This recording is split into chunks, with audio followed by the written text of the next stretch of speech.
C'est un plaisir de vous retrouver sur Télé 4. Votre émission de cette semaine sera consacrée essentiellement au football au niveau de la capitale. Et nous allons également à Moussoro et à Messignan où le championnat également ont pris fin. Voilà, j'ai à mes côtés pour cette émission le président de la Ligue régionale du Chariba-Grimi en la personne de Oumar Maloum Kadr. Merci, monsieur le président, de votre surtout disponibilité. Merci beaucoup. Merci. Voilà, nous allons, avant de revenir avec vous, voir un peu l'actualité de la semaine. Football, mais nous allons le Chariba-Grimi, précisément à Messignan, la semaine dernière. D'après la Ligue régionale de football de cette région, un académie de centre de formation de football est en vue. Le centre de football, c'est une initiative de la Ligue régionale du Chariba-Grimi. Regardons un peu au niveau de Messignan.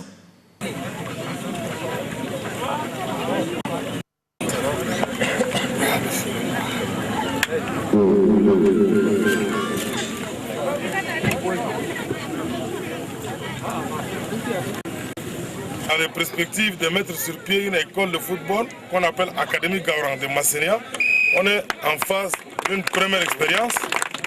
Et aujourd'hui, c'est la finale qui oppose le quartier Sarah au quartier Tourlil. Donc, c'est tous les enfants de Messignan. Mais la liberté oblige que chacun choisit ce qu'il veut. C'est avec plaisir que je vous demande d'observer ces jeunes talents. À la fin de ce match, vous allez apprécier avec nous. Et peut-être qu'on aura de vous des conseils qui nous permettra d'avancer. Je vous remercie.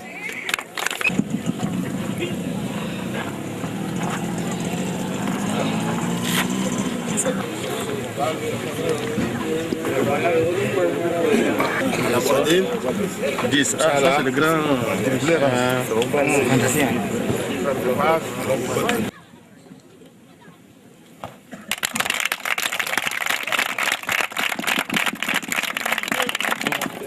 Bientôt une école de football à Messignan. L'initiative a été prise par la Ligue régionale du Chariba-Grimi, dirigée par Oumar Maloum Kadr. Après l'organisation du championnat saison sportive 2011-2012 dans les différentes localités, à savoir Messignan, Dourbali, Bousso, Baïli, Mandalia et Koundoul, le bureau de la Ligue régionale du Chariba-Grimi a jugé nécessaire de créer un centre de formation de football à Messignan. Ce centre de formation de football, selon son président Oumar Maloum Kadr, va aider les responsables de l'école de football de Farcha à faire des détections de jeunes en herbe. Pour traduire dans le fait cette initiative, la Ligue régionale du Chariba-Grimi a organisé dimanche dernier à Messignan un tournoi interquartier à Messignan. Après 6 jours d'intense compétition, au total, 20 jeunes âgés de 11 à 13 ans ont été retenus pour être encadrés et suivis. Ainsi, la fin de ce tournoi a été marquée par une finale de la Coupe. Cette finale a opposé As-Tourlil et As-Sara, deux quartiers de la ville de Messignan. Après 90 minutes de confrontation, les deux formations ont fait jeu égal sur au but partout.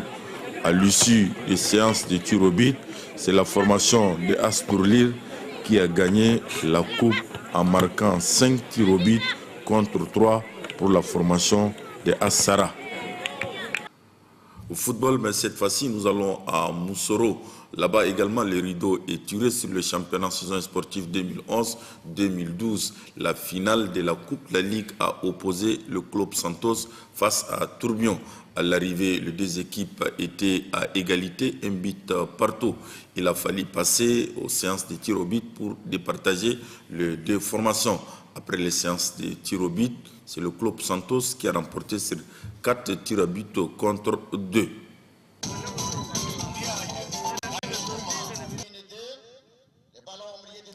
Après N'Djamena et Chariba-Grimi, la saison footballistique 2011-2012 a pris fin dimanche dernier à Moussoro dans la région de Bahr El Ghazal. Et comme veut la tradition, dans les manifestations sportives, la fin du championnat a été marquée par la finale de la Coupe de la Ligue édition 2012. Elle a opposé la formation de Santos à celle de Tourbillon. Les deux équipes occupe le premier rang au classement général. Autrement dit, l'équipe Santos est championne saison sportive 2011-2012. De son côté, Tourbillon de Moussoro arrache la deuxième place.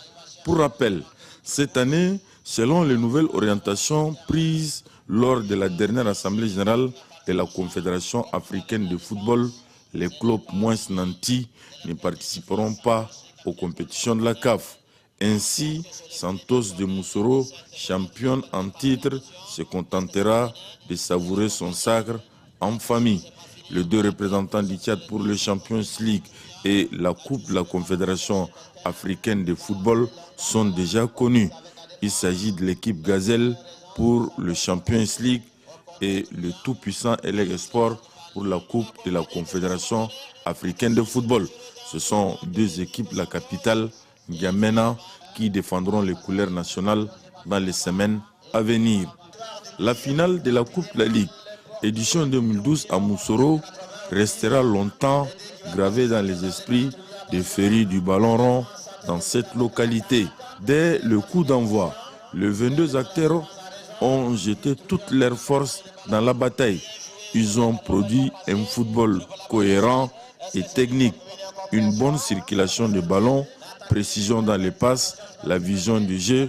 Ce sont là les éléments qui ont marqué les 85 premières minutes. Le public, enthousiasmé par ces beaux jeux, a applaudi jusqu'à la fin de la première mi-temps. Les deux formations regagnent les vestiaires sur la marque des 0 buts partout. La deuxième mi-temps reprend sur le même rythme. Le rythme de marquer le but, le rythme de déstabiliser son adversaire, le rythme enfin de dominer son adversaire et d'arracher haut la main le trophée. Dans les deux camps, on réfléchit, on construit, on tente de trouver la faille. Malheureusement, les deux équipes n'arrivent pas à marquer le moindre but. Le match s'achève sur le score vierge de 0 but partout. Et comme veut la tradition dans le football, il faut absolument départager les deux équipes. L'arbitre procède aux séances de tir au but. Le public assiste à la loterie.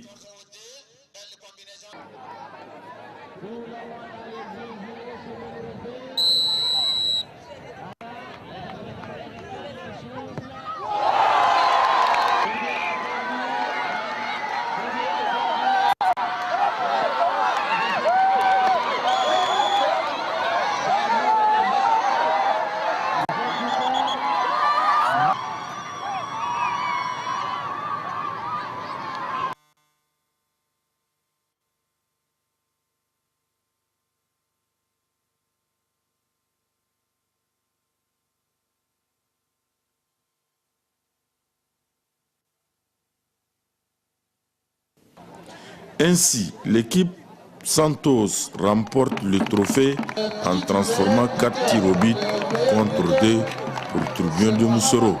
Une année de 2 victoires pour la formation de Santos qui gagne et le titre et le trophée.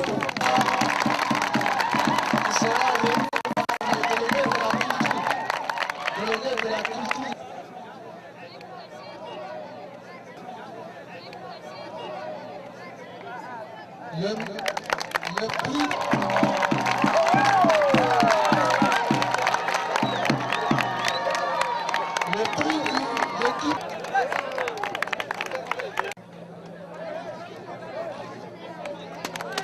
prix de l'équipe gagnante de la Coupe. L'équipe gagnante de la Coupe, c'est Santos. Ce prix sera remis par...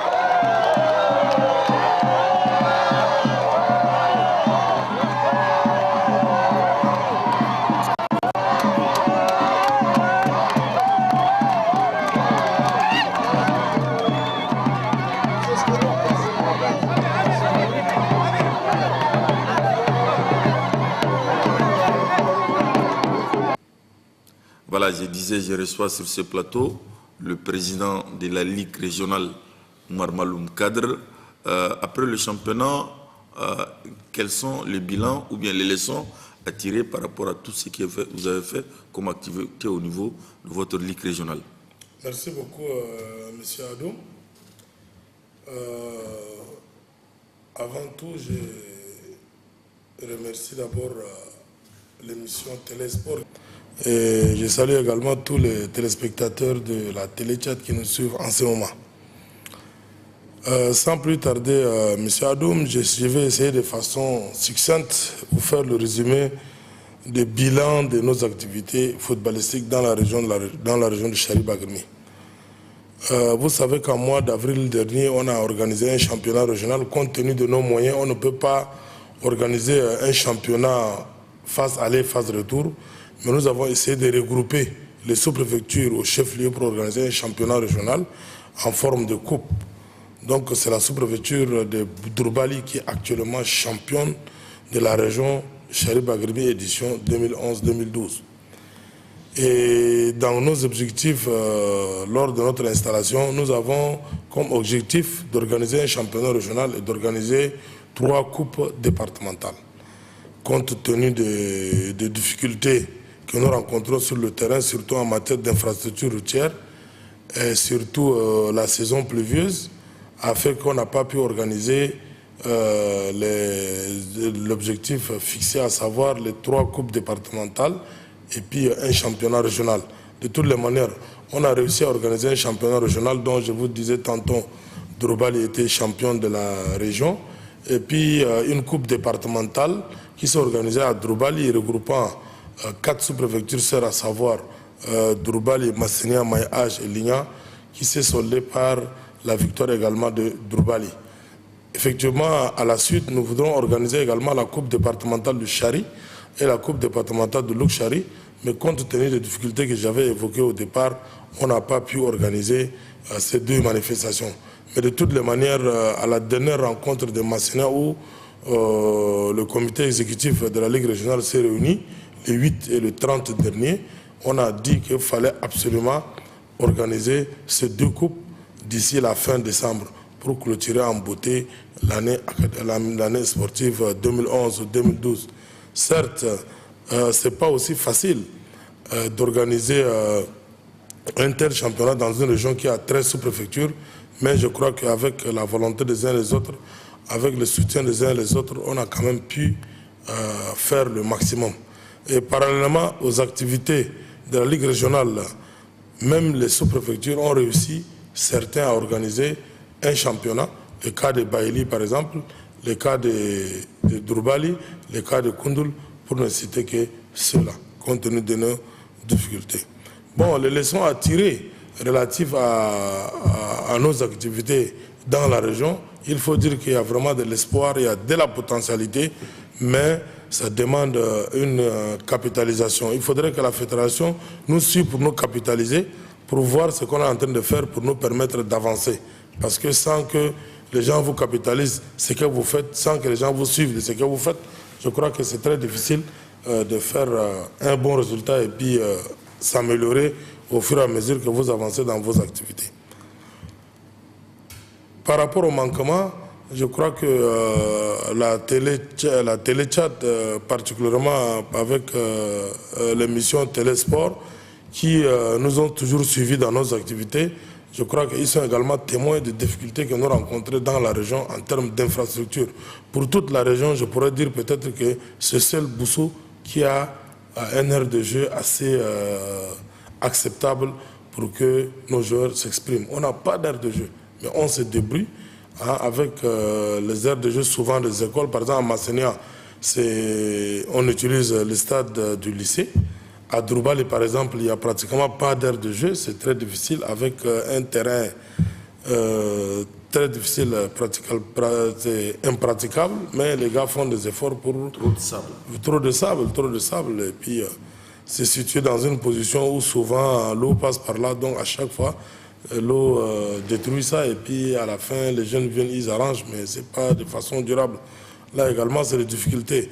Il y a également les problèmes de route. Par exemple, pour faire jouer une équipe de Kouno, pour qu'ils viennent jouer à Bousso, c'est pratiquement 120 km. 120 km, il y a pas moins de déplacement, tout ça. Mais de toutes les manières, relatives à toutes nos activités dans la région, je crois qu'il faut tirer chapeau aux autorités administratives. Franchement, ils sont de nos côtés, ils nous ont beaucoup aidés pour qu'on puisse organiser toutes ces activités. Lors des championnats régionaux à Masséna, leur rapport était positif. Lors de la Coupe départementale également à Dorbali, le rapport était positif parce que l'acheminement des joueurs, la prise en charge des joueurs, donc ils ont agi en termes de défis sous-préfectoraux. Donc tous les sous-préfets se sont bien organisés pour prendre en charge les joueurs qui sont arrivés pour ça. Je leur dis vraiment bravo et je leur dis chapeau qu'ils de temps en temps qu'ils nous aident dans ce sens pour qu'on puisse... Sur le plan ressources humaines, principalement les cadres d'EPS.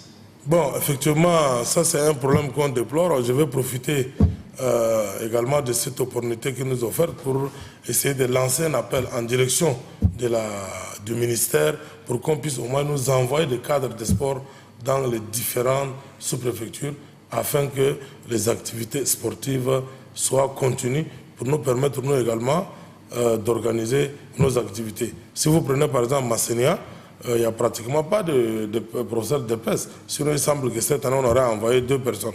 Mais on n'a pas encore pris contact avec eux, nous ne savons pas. À Mandalia, c'est la même situation. À Bousso, c'est la même situation. On n'a pas de cadre d'EPS. Sinon, les gars se débrouillent entre eux pour désigner X comme un entraîneur, Y comme un entraîneur, dont les choses se font de façon informelle. Donc, il n'y a pas de cadres comme ça d'EPS qui sont envoyés dans la région pour nous permettre de faire à bien nos activités. Voilà, là c'est bilan pour ce qui est championnat. Maintenant, la semaine dernière, vous avez lancé également un tournoi interquartier au niveau de Masséna pour détecter quelques jeunes dont l'âge varie de 11 à 13 ans dans la perspective, bien sûr, de créer un centre de formation. Quel est votre objectif? Bon, effectivement, nous avons constaté que pendant que nous faisons nos activités dans la région, nous avons constaté qu'il y a vraiment de la potentialité en ce qui concerne les petits-enfants.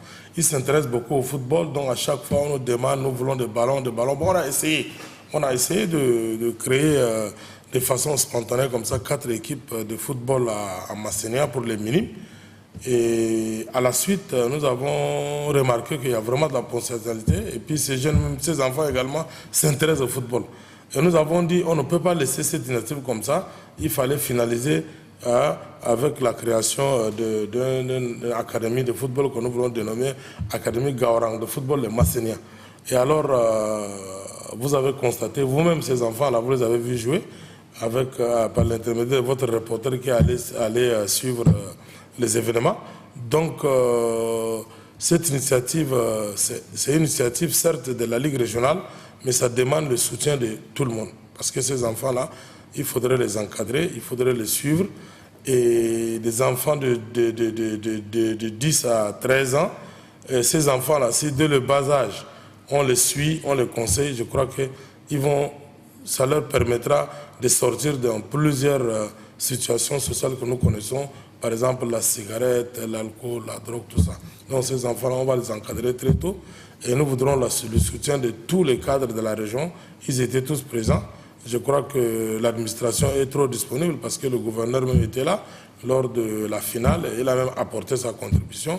Le député également, le sultan de Bagrimi, je pourrais que c'était même quelques cadres comme Abdelrahman Baba Mouktar, tout ça, ceux-là qui nous ont aidés financièrement pour arriver à ce résultat. Voilà, Monsieur le Président, maintenant nous allons entamer la deuxième partie de notre entretien. Tout à l'heure, dans vos éléments de réponse, vous avez fait cas des fédérations pour vous aider dans vos projets d'avenir. Une semaine nous sépare de l'Assemblée générale élective de la Fédération. Déjà, quelques voix s'élèvent pour demander le report. Vous, la Ligue régionale Chari Bagrimi, quelle est votre position par rapport? Et dites-nous, comment appréciez-vous le mandat de cette équipe-là qui a fait déjà 4 ans à la tête de la fédération? Bon, bien merci, c'est une question d'actualité. À une semaine de la tenue de l'Assemblée générale élective de la Fédération tchadienne de football, c'est vraiment une question d'actualité. Mais par rapport à un prochain report, je crois que nous, au niveau de la Ligue régionale de football Chari Bagrimi, on est informé de rien, on ne sait pas, sinon on est disponible pour aller à l'Assemblée générale de 15 décembre 2012. Donc je crois qu'il ne sert à rien même pour que les gens se font la tractation relative au report ou bien à la tenue de l'Assemblée générale de 15. Parce qu'il est normal que l'Assemblée se tienne le 15 parce que l'équipe sortante a organisé l'âge électif de 2008, c'était le 13 décembre. Donc s'ils ont un mandat de 4 ans, au plus tard, 13 décembre 2012, c'est la fin de leur mandat. Donc s'ils arrivent à organiser une assemblée générale le 15 pour mettre sur pied un nouveau bureau, je crois qu'ils sont dans la légalité. Mais l'article 17 de la Charte nationale des sports dit si un quorum de la Ligue décide de report, ils ont le droit de demander le report. Bon, c'est vrai. Si sur, je crois, 23 régions, et comme la dernière fois, lorsqu'on avait amendé le texte, on a donné également à N'Djamena 3 voix, de sorte que N'Djamena est considéré comme 3 ligues, pour la simple raison que N'Djamena c'est la capitale, et puis N'Djamena, la grande partie des activités de sport, de football au Tchad, c'est au niveau de la capitale, il faut reconnaître. C'est relatif à tout ça que N'Djamena, certes, a eu 3 voix. Mais je crois que sur les 25 ligues, si la majorité se dégage, il est nécessaire de reporter cette Assemblée générale. Je crois qu'il n'y a pas de problème. On peut bien reporter l'Assemblée générale. Mais moi, personnellement, surtout la Ligue régionale de football de Chari-Bagrimi, ne vois pas de raison pour reporter l'Assemblée générale. Les ligues sont là. S'il y a des candidats, puisque la dernière fois nous avons dit c'est par liste, que des listes soient là, que les candidats soient là, et puis on va essayer de voir lesquels qui sont disponibles pour conduire la fédération. Parce que le vrai problème de la fédération, c'est le problème de la disponibilité. Tous les responsables de la fédération sont occupés. Ils sont occupés. Même pour se trouver en réunion, c'est très difficile. Imaginez que le comité exécutif passé, après 4 ans, ils n'ont même pas pu organiser le championnat national. Maintenant, on est obligé de prendre Elec Sport et Renaissance pour représenter... Elec Sport et Gazelle pour représenter le Tchad. Alors que c'est seulement que la Ligue de N'Djamena. Et le football, c'est pas au Tchad, ce n'est pas seulement la Ligue de N'Djamena. Il faut organiser un championnat régional, un championnat national, pour que toutes les régions participent. Et puis, ça donnerait également l'occasion aux techniciens et puis à la fédération de voir au fond également des bons joueurs. Parce que comme d'habitude, le Tchad, la plupart des équipes qui ont donné les bons résultats, c'est une équipe qui est mixée. On a quand même quelques préventions dans... Monsieur le Président, le sport en général, c'est d'abord le règlement et les textes. Les textes même disent, au cas où il n'y a pas championnat national, les 2 clubs de la capitale sont tellement outillés, ils ont une disposition nécessaire, peuvent valablement représenter le Bon, Tchad. en fait, ça, c'est un texte trop discriminatoire. C'est un texte discriminatoire. Pourquoi pas, si on n'organise pas le championnat régional, pourquoi pas les 2 clubs d'Abéché partent? Parce qu'Abéché et N'Djamena, c'est des ligues. C'est des ligues de valeur égale. Donc ça, c'est une discrimination positive pour la ville de N'Djamena. Mais je crois qu'il faut changer cette manière de faire. Donc, à vous comprendre, on attend un président de la fédération venant de province. Bon, pas du tout. Venant de province ou bien de N'Djamena, non. Mais nous voulons un homme disponible. Un homme disponible qui a mal le cœur, le Tchad. Il veut que le pays là soit représenté. Parce que ça nous étonne qu'autour de nous, des pays évoluent. Déjà, les pays comme le Niger, comme la Centrafrique évoluent. Aujourd'hui, Centrafrique est classé parmi les meilleurs clubs. Voilà. Donc, si vous prenez même le classement FIFA, le Tchad est très loin. Et là, en tant qu'acteur à un niveau même régional, je crois que ça nous fait très mal. Donc, nous voulons un homme disponible, un président disponible, quelqu'un qui est engagé. Pas nous prendre des gens qui sont là seulement de nom. Et puis, ça n'évolue pas. Pas de résultat. Voilà, pas de résultat. Voilà, monsieur le président de la Ligue régionale du Chari-Bagrimi, notre entretien tire à sa fin. Est-ce que vous avez un mot de la fin? Non, comme d'habitude, le mot de la fin, c'est aider le football au Tchad. Ça, c'est très important pour nous. Et le football, maintenant, c'est des moyens. C'est des moyens et aussi de l'engagement. Donc, il faudrait qu'il y ait les deux. Bon, de façon générale, pour l'ensemble des pays, il faudrait que tous les gens qui ont la responsabilité de gérer le football dans ces régions-là, qu'ils vraiment prennent leurs responsabilités, et vraiment il y a de la potentialité. Parce que ce que je vois chez moi, je peux dire que c'est pratiquement identique chez les autres. Mais sinon, relatif à ma région, je voudrais lancer un appel ici présent à tous les responsables de la région administrative pour qu'ils nous aident, surtout financièrement, pour qu'on puisse évoluer. Voilà. Et là, je tiens là beaucoup dessus. Et je remercie tous ceux qui, de près ou de loin, nous ont aidés à arriver à ces résultats jusqu'à là. Voilà, merci Monsieur le Président. Comme vous avez parlé surtout de disponibilité, merci de votre disponibilité. Merci beaucoup. Voilà, amis sportifs, je rappelle que je viens de recevoir le président de la Ligue de football de Chari Bagrimi, à la personne de Oumar Maloum Kadr. Votre émission s'achève. Merci à vous et à la semaine prochaine. À très bientôt.